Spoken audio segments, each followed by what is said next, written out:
All right, welcome back, everybody. This is my 15-minute Bitcoin strategy version 2. Version 2 mean without LUX. So it only uses two indicators. Number one is the PP signal. Number two is the Chandler exit. You only need those two. Chandler exit pretty much took the place of LUX, and it actually works a bit better on the Bitcoin strategy, just because it does line up a little bit more with the PP signal. But I think that's the only reason it does work a little bit better. The percentage is a little bit higher, around like 86, just because you do get a little bit more better entries, just because it lines up close to the PP signal. In this video, we will be going over how to draw take profit, stop loss, when to enter, exit, support and resistance lines. Pretty much everything you need to know to trade this properly, or how I would trade it myself, I will be teaching you. So to start out with the rules. Please color code your chart, especially if you're going to be following my channel, because I do have everything color coded and my rules are pretty much the same as every strategy. If everything lines up, then we enter. So just make sure it's all color coded. It's going to be way easier to go over. So drawing a take profit and stop loss.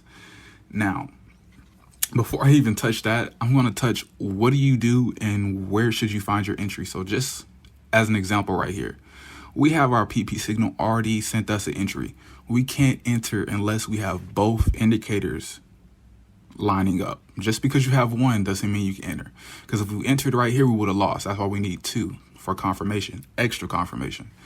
So we wouldn't get in here. We would wait till we get this signal. We would get in here, and then we could catch all of these pips right here. Now, as you know, in Bitcoin, a large candlestick usually means it's going to reverse. So anytime you see any type of large candlestick, especially two, I think about staying in that trade any longer. So here's an example of where to draw support and resistance lines, and this will kind of line up with where to put take profits also. Now, first thing, we're going to put this in replay mode so I can explain it a little bit better. Okay, so we're just going to act like this is all we see. We see the buy signal and we see the PP signal lining up, which is perfect. But we see a large candle. Large candlesticks usually mean a reverse. So we should probably plot our support and resistance line. Now, we're going to get the horizontal line just because, like I said, it does plot over the whole chart and not just in one spot. And we need that, especially when we're trying to make sure the line is respected and everything like that. So we're going to put it right here. I usually like to put it in the middle general area, because like I said, it's not a line, it's an area. So for the beginners, I would go over this. I would go over this line right here, and if I can find it, rectangle, I would go over this line and put a box. And what this box is going to do is going to make it a little bit easier for you to kind of gauge the general area that it should be in. And sometimes it might not even touch the box, but you just seeing the box visually will help you out. So we're going to put the box right here, and we're going to get our entry. Okay. Now, pause it right there. It did touch the line and it did enter the box. So us seeing that, that's a sign that it's probably going to start reversing. So we're going to enter right here. Now, where should we put our support? Where should we put our take profit and our stop loss? I'm going to get this out right here. Get the long position out because it is a buy. So we're going to put it here. Now, where should we put our take profit? A lot of times I'll put my take profit somewhere around the most recent high. So probably somewhere up here, I'll put my take profit. It won't always hit it, but usually usually it does. Usually it does. And if it doesn't, as long as it's in the general area of the take profit, then we're good. And then I usually gauge my stop loss. Since we have this box, I'll put it a little bit under the box, just because I don't want it to, if it goes the wrong way, then it just goes the wrong way. That's too big because I would never. Okay, so usually around the box, especially if we're getting in at this point right here. If you got in at this line, obviously make it a little bit lower, but we're just going to say that we got in here. If you got in at this line, I'd probably put it somewhere under this lowest low, this one right here. And we're just going to play it, see what happens. Okay, so it broke off the line. Okay.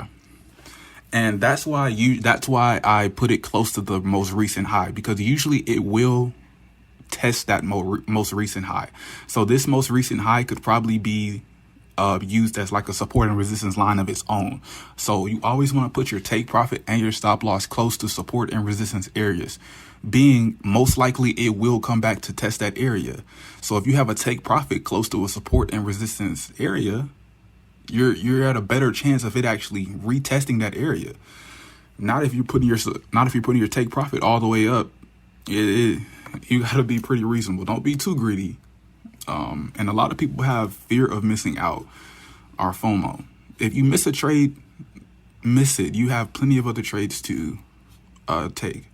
So that we got this out of the way, we're going to go to exit out of replay mode. So we have when to enter, when to exit. Now, if your take profit doesn't hit, the best time to exit is when you feel is right. If you feel that it's enough profit, even if it doesn't hit your take profit, exit. You don't want to be too greedy. Get what you can get and then hop out the market. Because a lot of problems with beginners is they will try to let it go until it hits the take profit. Sometimes it just won't hit the take profit and you just have to exit while you can. A lot of times if a trade goes into consolidation, I will just exit because I don't want to be in a trade and I don't know what's going to happen.